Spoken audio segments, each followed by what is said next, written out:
Hey y'all, my name is Ann Wyatt. I started my career in workforce development with the state of Kentucky in 2010. That experience ignited a deep passion for manufacturing within me. I started this show hoping to raise more awareness around the bright outlook manufacturing careers have. Join me as I sit down with some of the manufacturing industry's most successful changemakers and learn how they're partnering people with technology. It's time to give people more meaningful work. This is Workforce 4.0. Hey, y'all. Thanks for tuning in today to another episode of Workforce 4.0. Super excited to have Peter Costa on with us today. Peter is the CEO of Baltu Technologies, and that is a program focusing on workforce development, and it's a connected worker tool. We're going to get into that and so much more about Peter. Peter, how are you today? I'm doing great. How are you doing, Ann? I'm fantastic. I'm so looking forward to this conversation because you have got to have one of the most diverse backgrounds in the industry that I have met so far. And I just love that you have so many interests and you're into so much. And I'm looking forward to learning more about Peter Costa, the person. Oh, okay. Thanks, Ann. And let's dive in. Absolutely. Well, Peter, why don't you give us just a general introduction, maybe that for those that are listening today that, they're maybe not familiar with you or Baltu Technologies, what would you have to say to them? Baltu Technologies, our mission is to accelerate the development of a skilled workforce. We're a social impact company as well. So, we've created a solution that really benefits businesses and people alike. And we're really excited about the work that we're doing and the impact it can have in the future of workforce development and in industries like advanced manufacturing. Absolutely. Yeah, that's really what piqued my interest to ask you to come on and do Workforce 4.0 is that you are not only providing a solution, but you are so focused on social impact. And that just hit me really hard. I was like, this is awesome because we're not only serving our customers in manufacturing, we're also serving our workforce, which is critical right now.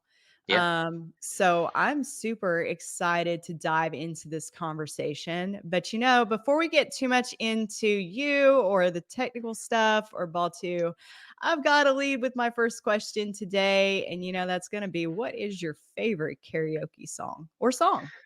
So when you do the when I do karaoke, it's like Queen Bohemian Rhapsody is one of those things that in your mind you think it's going to turn out so much better than it actually does. Yeah. And I wish I had a Freddie Mercury voice, but I definitely don't. And so it's one of those things that it's more like a dream than like an actual realization. But I think it turns into great entertainment, that's for sure. So I'd Absolutely. say that's one of the ones I probably like to do the most. Awesome. Yeah, Queen Bohemian Rhapsody is very popular on this show. We've had that a few times, that answer. So I love that. But you're not playing. Like, here's the thing, you're not playing with all this karaoke because you are an actual musician. In fact, you studied music at the University of Arizona and you were in a band, is what I'm told, an emo band, which punk emo band, which speaks, I mean, I was an emo girl back in the day, Peter. I was an Oh emo yeah? girl. Do you have the straighten the hair in the morning and have the eyeshadow and I had gauged everything? Yeah. ears, And the gauge ears? Oh yeah, yeah. Those were black nail polish. oh wow. Yeah, like Do you the remember? MySpace selfie from like up above and okay. Oh, absolutely. Do you remember the monkey ball necklaces? Oh yes. Yeah. Yeah. Rocked one of those for years. Okay, of course. Of course. That So, was just the day and age. So yeah, so like really my background was always in music. And so I studied at ASU at Arizona State University and got a degree in music and physics, but in high school I wasn't interested in like going to college or any of that stuff. I was like after school it was like let's go and practice and like prepare for the show. And so I was always like we were always practicing and writing new music, and that was when I realized I didn't even realize it then, but I was looking back, I was an entrepreneur. So we were setting up like big festivals and tours in the state, just going to like different areas in Arizona. And then we saved up to record an album. And the album, like right when we graduated, it got kind of leaked out. This was back in mp3.com. So oh like yeah. MySpace wasn't even around yet, I don't think. And so it went viral on mp3.com. And the next day we had like all these major record labels reaching out to us. And so I basically was like, all right, let's do this. And so we ended up, doing the whole touring, recording a few albums. I eventually left the band. It wasn't like in line with, it was a little crazy. And like the folks on, like we were on like Warped Tour and all these big tours, and they would say, "Oh, those guys are crazy." Like, so that kind of gives you an idea, which that's not like totally my vibe, but it was awesome. As like somebody just coming out of high school, I got to have a like, tour like all around the country, got to go to different parts of the world, and it was awesome. And it was just the first time I saw something that like you were able to create something from nothing and then like turn it into something that people all over the world knew about. And it was a great experience. And so that was my music experience. And then after that, I was doing music for video games and like different music production. I was always teaching, always kind of been an educator at the heart of it. But that's kind of what led me into some of the stuff I'm doing now. But yes, I'm more like the music teacher for my kids now. So That's still awesome. I mean, and I love that you said about taking something, making something from nothing. I feel like that's pretty representative of the manufacturing industry, right? I mean, you're yeah, taking right. like raw product and you're making something, I love that. I've raw never heard it materials. from that perspective. I've heard it from like an entrepreneurship expect perspective, but yeah, you got this vision. How do I make it into an actual physical good? So I love that. Yeah, that's really a cool way to look at it. So, yeah, for sure. Um, well, speaking of manufacturing, you're now the CEO of Baltu Technologies. And that is a really unique name to me. I think that's really cool. So I wanted to take this opportunity and ask you what Baltu means and kind of a little bit more about how you came up with that name and maybe your origin story, some would say. Okay. Yeah. So it was very intentional. Like when we first started the company, it was really, we didn't realize we were going to be in the workforce space. It was more the experience I had working with virtual reality and some of these other different technologies was like the first iteration of our company. And so Baltu is an old Sumerian word. We found it means people. And it really is like people technology. So people is at the core of what we try to do as a company. And so that still like is ingrained in the DNA of the company. It's around how do we find solutions that the market needs, both for businesses and for people. And so that's what we're trying to do every day is solve these problems that can help people on both sides. Yeah, that's really impactful. So Baltu translates to people. Is That's, that I mean, we looked it up and that's supposedly what it means. I don't think, I don't know Sumerian, so, but that's what it says. So, yep. That's awesome. I love that. Yeah, I mean, that's definitely representative with what you all do, being a connected worker tool and then also giving back to local educational institutions and things like that with on the job training. We'll touch a little bit more in depth on that as we go. But I just think that's so important, right? The concept of people behind the workforce. Yeah. Yeah. I mean, that's what makes everything go. It's people at the end of the day, and people are incredible. When you can learn how to leverage their talents and skills and abilities and give them that autonomy and that pathway to it does remarkable things. But that's a challenge. It's a hard thing to do, especially in something where like in manufacturing where you've kind of established this system, this machine Mhm. that you don't want to touch it. You don't want to mess any. You don't like on the software side. It's like you don't touch the code. Don't do anything. Don't update the engine. And so it's a big challenge on how do you continue to function and have that efficiency, but how do you bring more people into that? So Yeah, that is a huge challenge with manufacturing, I think, sometimes, right? I mean, we've got institutions built on process, yeah, but as we're moving forward and we're seeing the adoption of more technology, it's changing the process and it's affecting the way people work and operators, your front line, everyone. Yeah. And what do you think are some of those challenges that you see manufacturing when it comes to kind of changing the status quo of being so being so stuck in the process and trying to mitigate that and move forward to be more focused on people? Yeah.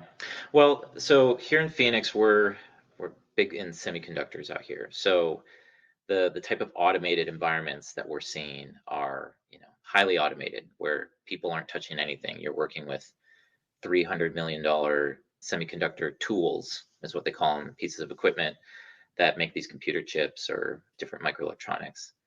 And so from like a process standpoint, the process is all done by the machines. And the skill that the people need to have is around that intervention. So do you have a technician that has the problem solving skills that can come in and make sure that you're not losing $250,000 in material every hour, or $1 million in in equipment that could break?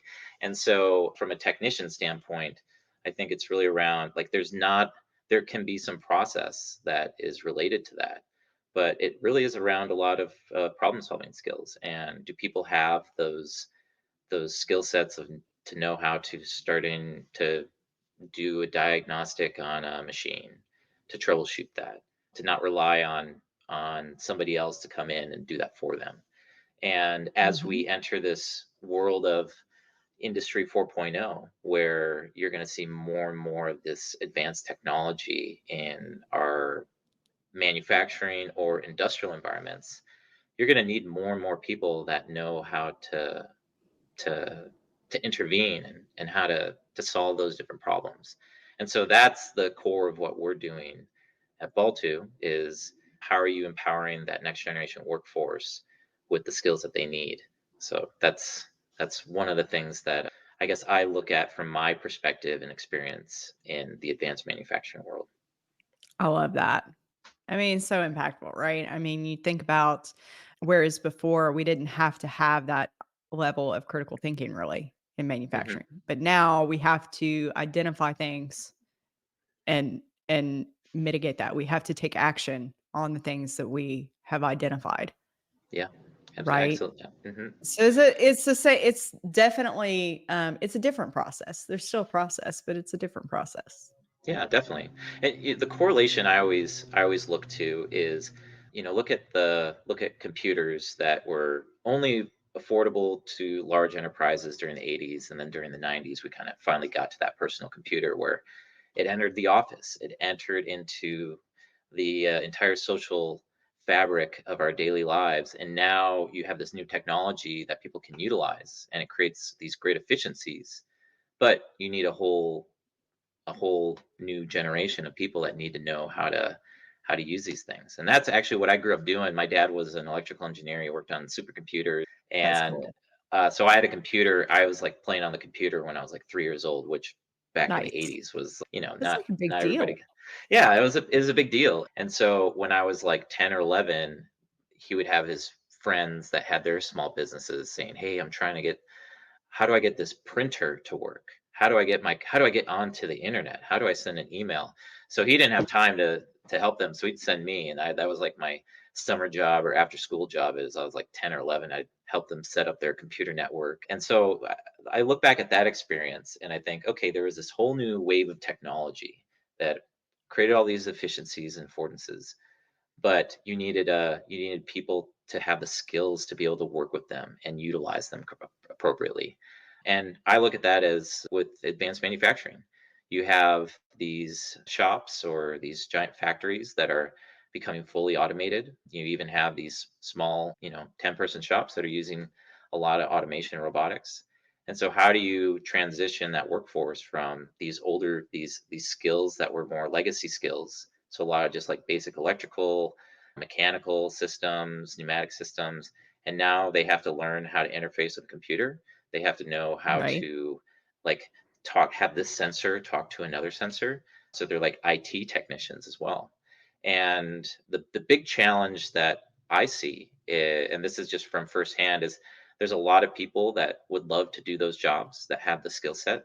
But right now, the pathway is, well, go to college and get a Mm. degree, and then you can come back and start doing it. So the big challenge I see going back in like that 90s space is that you had a lot of like office folks that maybe a college education was something that was a little more accessible to them. But this day and age, the demographic of people that are in that are, a lot of them identify as hands-on learners. I have so many people saying, college isn't for me. I'm not a college learner. I can't sit down and read a textbook and like take a test. I need something more hands-on. And so that's the reason why a lot of people aren't going to the colleges, is just because, it's not their learning style. And then in addition to that, it's, I'm working two jobs. I'm I living hear in a that a rural lot. area. Yeah, exactly. Yeah. I got kids. I gotta go home at three Yeah. o'clock and pick up my kids from school. And then just that investment that it takes sometimes in college. And so that's where those are like the big problems that we're addressing. And this is why we consider ourselves a like a social impact company, because we're solving the challenges that people face in accessing training, but we're also solving the challenges that businesses face in trying to develop a more skilled workforce. Yeah. I mean, so much of what you said just hits just I mean, this is exactly the same challenges that I hear over and over from all different directions. I mean, everyone I think is kind of on that consensus of, we've got to figure out how to upskill people. We have to meet them where they are and we have to be more flexible kind of as an industry, right? In order to do that. Hmm. I've got to give you such props because you've got to be a brilliant mind, Peter. And I say that Thank you. because you are here in manufacturing, but you chose the college route. And not only did you major in music, but you also majored in physics. That's that's crazy. Like that's really cool that we're having this conversation. I'm talking to a person Well, that majored in physics, but can you tell us a little bit more about that segue? Like how did Peter go into college, major in physics, and then come out of college with a degree and then get into manufacturing? I'll preface this with, so thank you for the kind words, but I'm not like the bright classroom person when it comes to like getting that physics degree was like it was like climbing up like a cliff. It was incredibly challenging. I realized near the end of it that I wasn't a physicist.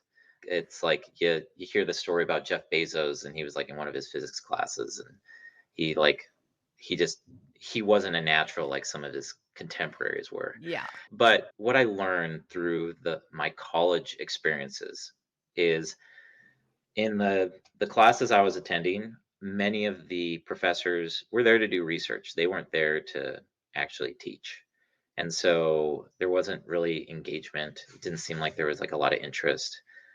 And then there was just a language barrier with some of them. Unfortunately, they didn't really proficient in English. And so it was just, I had a really hard time understanding really what they were trying to teach. And so what I found myself doing was going to the library instead of going to class and watching. I think MIT had just released a series of like the different physics topics I was covering, and I was just going Huh. and watching the YouTube videos online and then doing my homework and then doing practice problems and trying to like get through it.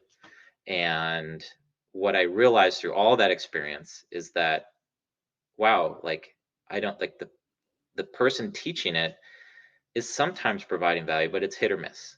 The thing that I found really effective was when I could have one-on-one office hours where I could sit down with these professors and ask them the specific questions that were blocking me, that were keeping me from understanding a concept. It was group work, because the group work was me asking questions like, hey, I don't get this thing. Why is this thing? It had to be, that learning experience had to be interactive. And then during that time, I was like a research assistant in one of the biophysics labs. And so we were working with some of like the more high caliber tools that they had. And that doing that was helping connect what I was learning in the classroom with what I was doing in a lab environment. And so fast forward, I'm just taking that experience from from like my physics and the music days and saying, well, how can we optimize learning for somebody that can't sit in a classroom all the time or is that needs to learn the skill on the job? And so taking those principles and really applying them in like a more formalized format to help accelerate that learning experience. And so the model that we're replicating, and actually this was just this, I didn't know what this thing was. It was kind of like in my head. I was like, it's kind of like there's a lot of on the job training, there's some mentorship, there's Yeah. classroom learning, Like, and it's not just one thing. So yeah, yeah. like, Well, Jim Mayer, he if I you know love Jim Jim, Mayer. I and love Jim Mayer. yeah, he's here in Phoenix, and we were talking a few months ago, and he's like, you know what you're doing? It's like the 70-20-10 model, and I was like, oh yeah, that totally makes sense. It just clicked, and I was like, oh, this is what I've been trying to strive to over, like building a learning experience over these past few years, and I think we all resonate with that. We all feel like we just need to touch it. We need to explore. We need to you know, kind of get our hands dirty. But how do you do that in an environment where, when there's like millions of dollars of production equipment in front of you? So, Right. Yeah. uh, That there are was different challenges. Yeah, that was always a big thing with recruiting. When you go back and you ask, why does someone have to have this specific skill set? When you're recruiting them, or why does experience matter so much? Mhm. It's a safety thing, and it's a capital investment thing. Yeah, If you've got somebody that is fresh, that has never stepped foot in a manufacturing facility, it's like a carnival in there. yeah, There are things going at, just incredible speed. yep, They're big things. They're big yep, things moving at incredible speed. And there is no, like, they have sensors on them, hmm, but there's no, like, there's a stop button, but there's yep, no, like, yeah, emergency brake. If yeah, you walk in front of it, yep, it's not little, it's going to hurt you. Right. yeah. And that's why you That need that and expert by your side to, like help guide you. And that's where I think that mentorship thing comes in. I think the challenge I see is a lot of people that are assigned to be trainers or mentors aren't. It's just kind of like, hey, this is what you're doing today, Yep. and they don't have the guide to do that. And so that's part of what we do in our upskill platform is we provide those hands-on learning models for the trainers. So what we leverage on our upskill platform is it's micro learning combined with on the job training, and it all leads to industry recognized credentials. So that's Nice. like kind of like the core concept. But for example, if somebody just got done doing a micro lesson on lockout tagout, it's still an abstract concept in their head. Like they have no idea. Like there's these tags that blocks. I can see a little bit Yeah. why this is Yeah. important, but it's not until you actually go into the environment and see for themselves. And so what we do is then provide that hands-on guide to the trainer where it's like, all right, we're going to explore first. So can you see where the lockout tagout station is? Can you see where the where would you collect that items? And then it will guide them through, okay, let's go ahead and do a formal lockout. Let's do the tag out. And now somebody can start understanding more of that process. And that doesn't take a lot of time. It's just, I think from the trainer side, like You people are just just kind of do on the it. fly. Yeah. Yeah, you just do it every day, and it just becomes like second nature, and we're not doing a good job of really realizing and filling in that, or we get frustrated with Yeah. especially the younger generations that come in and they're like, "Well, why is this thing doing this and why are we doing that and what do you mean? What does lockout tagout mean?" Yeah. They don't know, and we have to operate on the principle that they don't know. Yeah. And that's a Yeah. hard expectation to communicate to both the individual being trained and the trainer lots of times, unless it is like somebody that's experienced and enjoys training. But I think a lot of people kind of get thrown into that position and they're just kind of like, you don't know what that means? Like, that's what happens with everybody. Like, I don't know, like, why did you like mess with the thermostat? And they're like, what's a Oh, thermostat? yeah. And, Yeah. and I've so, seen that a few times. yeah. Why is the thermostat at 50? It's creating that environment where people can explore, And that's that learning process. It's exploring. It's then like connecting these ideas to these concepts that people learn to real world things. And then you can start giving them that autonomy to say, okay, now how do we introduce like little problems where you can start solving that? And Yeah. we're talking about going back to that concept of problem solving. I think that is where I see people having having a having a clear pathway to what their purpose is at work. And so kind of getting it to the high level, like, we talked about the challenges that people have in accessing training. Like, hey, I'm facing all these different barriers to access training. But I think the other side too is in most industries today, we kind of post a job and we say, here's the Mm. job. It's, Uh-huh. 18 bucks an hour Uh-huh. and this is what you're doing. And people are wondering why aren't anybody coming to this position? Well, like it's 18 bucks an hour, It but Have you read some beyond of these job descriptions? that, yes. Have you? Because I wanted to do, I'm not gonna lie. There was a point, and I'm glad that you know Jim, because I wish Jim were here. He would appreciate this. But I mean, there was a point that I thought about doing just a whole like TikTok series or something on like job description reviews, like bad job description reviews. Because I mean, Mhm. it's a bunch of really pretty words. It's a bunch of really pretty words, but here's the problem is that if you're reading it and you get through it and you still don't know what it is, like what the job description is, Yeah. that's a that's a problem, right? Yeah. Yeah.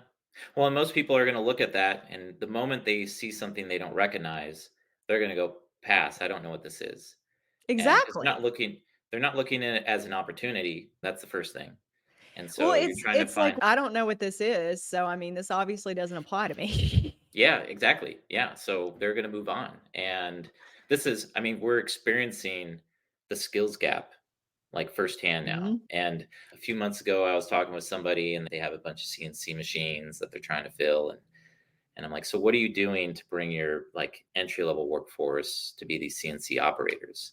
And are you willing to invest in like creating this pathway to become like a CNC operator within your company? And they're like, No, no. We hired a few companies to go find people to fill these positions, and we're asking like, have you had success? And it's like, no.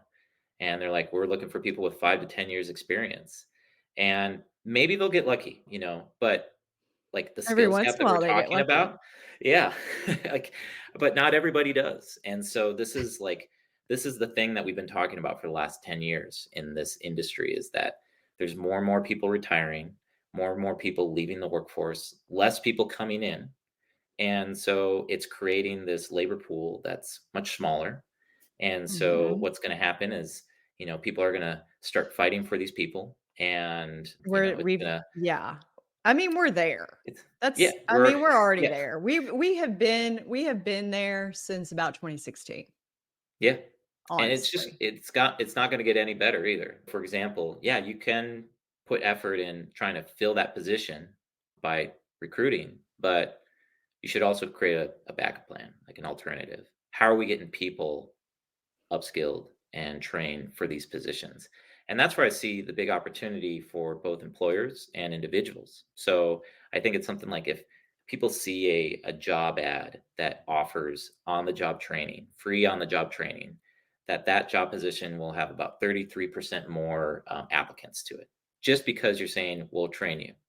If you're using words like we're going to provide you a career opportunity where you're going to grow within the company, Uh-huh. we're going, you're going to start at maybe this like starting level wage, but we're going to invest in your training, we're going to give you a pathway to get to, you know 30 bucks an hour within the next 3 to 5 years.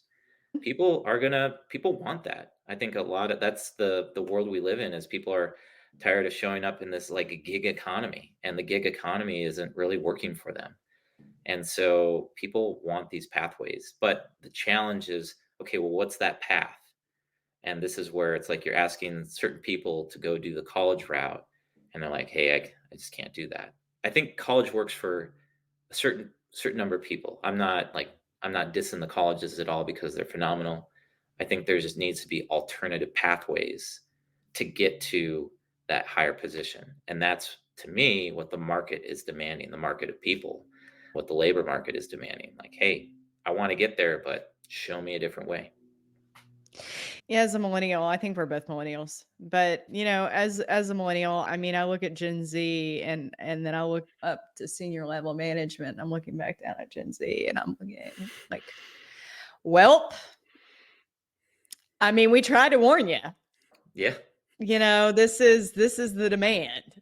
Well, if like manufacturing a product, like you are building a product based on market demand. And so it's not your it's not the market's fault if your product doesn't fit their needs. And so you have to adapt your product to whatever the market's needed. Yep. And from a HR labor perspective, it's the same way. It's We're exactly the offering same way. so we have to if it's not working right now, then we got to try something new because that's the thing I think naturally all of us get frustrated about that. It's like, we got kids and so you're trying to Oh ask yeah. your kid to do something and they're not doing it that way and we get frustrated with them, we yell at them and then we realize maybe there's a better way I can communicate this. And when you try like the more like the other approach, oh, okay, my kid just ended up doing their chores because I tried a different way to incentivize them or to get them to Yeah. do what I wanted to do. And from a hiring standpoint, we can't get frustrated when we don't get the results that are based on what we think people want. We have to ask the market, what do you want? Preach. Yeah. So, and Yeah. you know this, this is your space. So, I mean, I get frustrated because it seems to me like the answer is really obvious. I mean, it's my space. I mean, I could have just be as bad as the trainers that are like, "Oh, this is pretty obvious, right?" But I think we've done a really good job of communicating this and sharing these kinds of experiences. yeah, And I it, think that at some point we're going to have to adapt in some yeah. way. I mean, that is the process. That's we have to accept that. It's always going to be changing. And the same way when we looked at that computer adoption in the 90s, the companies that weren't willing to get connected to the internet, start using computers, they lost out on all of those efficiencies. And I imagine it was hard to see it in the moment that that's why their businesses were struggling. But in hindsight, it was probably a lot easier to say, oh, yeah, we weren't using this. And so our competitors were out competing us because we weren't using new technology. I saw it in the music world. It went from recording studios were all analog tape, and then it was Uh-huh. going to Pro Tools. And you had these absolutists that were like, "No, I'm never going to bring a computer in here." And there's some of those folks that survived, but most people that survived that recording studio evolution were the ones that started bringing in Pro Tools. They were the ones that started using both, and they were able to survive. And it's not saying that I still know certain recording studios that only use analog tape, but there's only a handful of them now, Yeah. not, hundreds like there used to be. And so looking at AI tools, robotics and automation tools, all of these efficiencies, how are you developing your workforce? These are just different types of problems. And if you're not on top of them, your business is going to start struggling and you won't realize why until much later on if you do some retrospective on it. Yeah, I mean, absolutely. And not only that, I mean, people are a finite resource. You Hmm. know what I mean? I Totally. mean, not entirely, right? Because we are essentially always living and always dying, right? I mean, Hmm. we're going to have, generations oncoming behind us, right? But your labor market scope of where you can really, you know, target employees is Yeah. finite. Yeah. Well, And now go ahead. Keep going. Sorry. oh, I was just going to say, and I mean, it's not just our industry out there Hmm. that's and that's facing the same crunch. Yeah. There's many industries. Tech is tech's a huge industry, right? Healthcare, um, supply chain logistics, Yeah. services, hospitality, all of these are in the same talent crunch that we are in with a very finite resource, which is labor. Hmm. So, what can we do and be proactive, knowing that going in and understanding that to navigate around that? And when, I mean, we've got to start winning people over. We've got to Hmm. adopt that mentality. Yeah, You know what I mean? totally. So my experience, so once again, semiconductor. There's a lot of semiconductor jobs out here in Phoenix. We have Intel as their big fab, and they're building another fab here, and then TSMC. It's a $40 billion project. I think in total there's like 70 or $80 billion of semiconductor work that's being built out here. That's So amazing. it is, and but these companies are struggling to find skilled workers as well, and we were actually doing the VR stuff. We were hired by the community colleges and by a local nonprofit called Chicanos por la Causa to build a VR experience that showed what it was like to actually be inside of these factories. Tell me about that. Tell me more about that. I wanna hear all about that. Cool. So the first thing that we did was let's get a real-time perspective of what people think of this word semiconductor manufacturing. And then we also did aerospace manufacturing. So there was like a Apache helicopter plant here that we were building the VR experience for. And we'd ask all these, we went to like Comic-Con, we went to the high schools, Nice. and we were asking, hey, when I say the word semiconductor manufacturing, what comes to your mind? And people would say, well, I kind of vision this like warehouse, and it's like people are stamping these circuit boards, and it's kind of hot and dirty, and I'm just like, you have no idea. And so then we put them in the VR experience, and it's like a video game, so they're inside of the clean room, inside of the fab. And if you've never seen these fabs before, you have like the overhead robots that are coming down, picking up these like the cases of wafers, That's bringing it cool. up, and then transporting them to other areas of the factory. And everything is automated. And so when these Mhm. kids go in there, and it's a clean room, so it looks like that kind of like white It's, like, matrix room. spotless. Yeah. Hmm. Yeah. And so when kids see it, they're like, "Holy cow, this looks amazing. This looks like Star Wars. I could totally see myself doing that." So the disconnect was this this word that we use, which I think semiconductor just is not a good word. So it's chips, computer chips, like in your Right. in your iPhone. And then the other word is manufacturing, and that automatically paints a picture for the kids and also for the parents. And so I stopped using the word manufacturing when I was trying to describe this to people. I was saying, what do you think of a job where you would actually be making computer chips? And it totally paints a different picture for both the student and for the parents, because maybe we got this kid excited about going into VR and seeing, hey, I could be a semiconductor manufacturing technician. And then they're all excited. They go back to their parents, and they're like, "I want to work in semiconductor manufacturing." And so then their parents hear Oh, manufacturing, yeah. They're and like, they "What?" say, "No, you're not working in manufacturing." And so what the parents don't know is like, "Hey, I can have a high school degree, no college. I can start at 50, 60K a year. Most of these technicians in these fabs are making over 100K a year, no college degree. Some are engineers without an engineering degree." And so this is like the standard of high quality jobs. But their parents don't know that. The students don't know that. So there's this whole education thing around changing this paradigm. And so using tools like VR or just even videos or one-on-one conversations with experts in those spaces are they provide a totally different perspective. And same thing when I show videos of an advanced manufacturing facility and like seeing all these robots that are automated, and like students or like younger kids are like, "Holy cow, that's awesome." And so I'm like, "What And they get excites all you about excited. this?"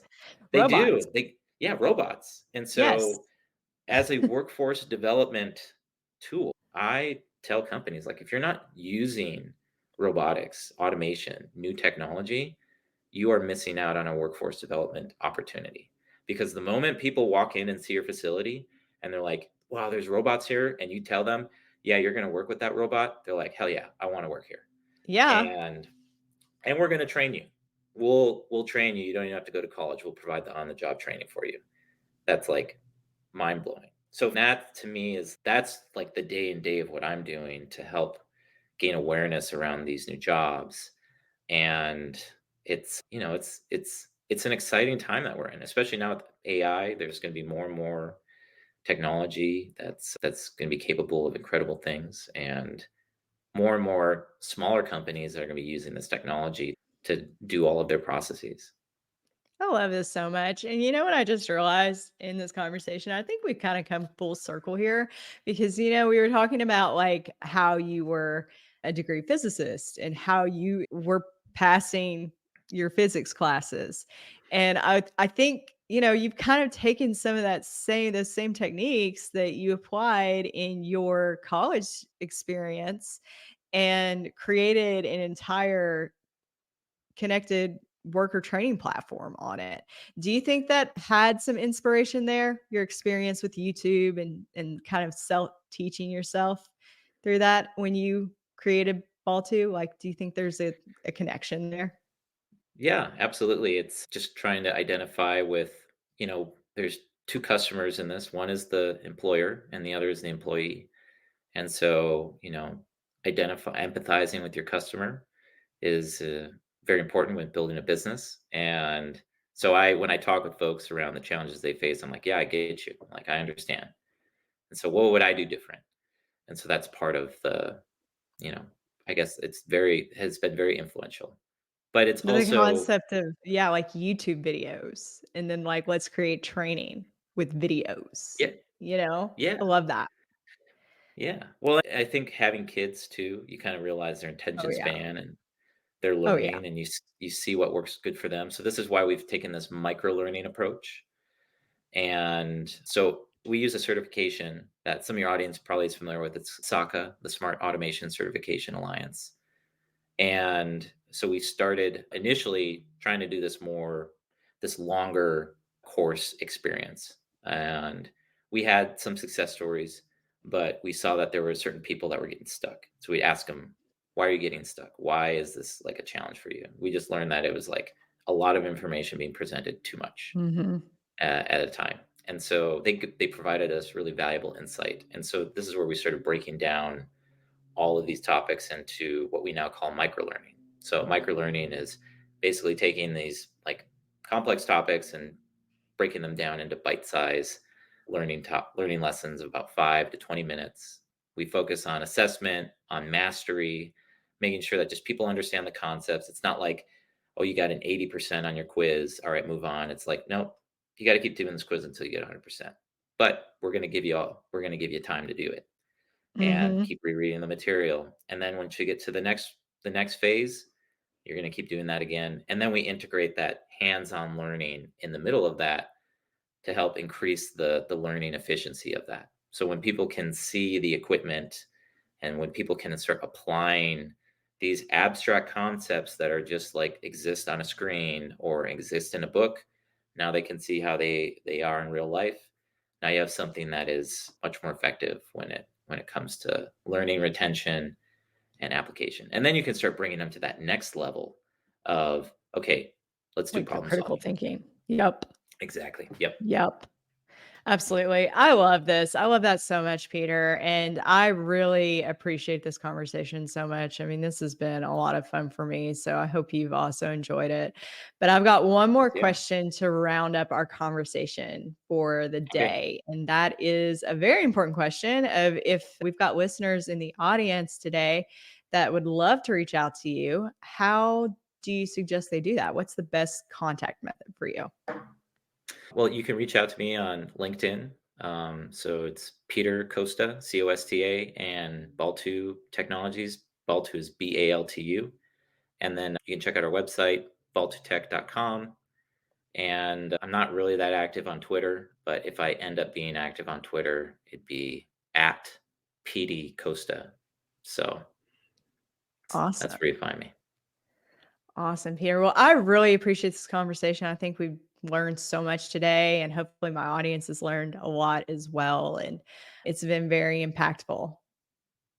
Thank you. Thanks, Ann. And I appreciate the work that you're doing. I think we're both looking at the same thing, and I would just love, additional perspectives and feedbacks from your audience as well. Are there additional challenges that they see? This is something kind of that's still in its early stages, and so we're always looking to improve and, kind of like process improvement. So how are we doing something that's Absolutely. helping to impact the industry even more? Yeah. So you heard it, folks. Hit him up. Thanks, Ann. All right. Thank you, Peter.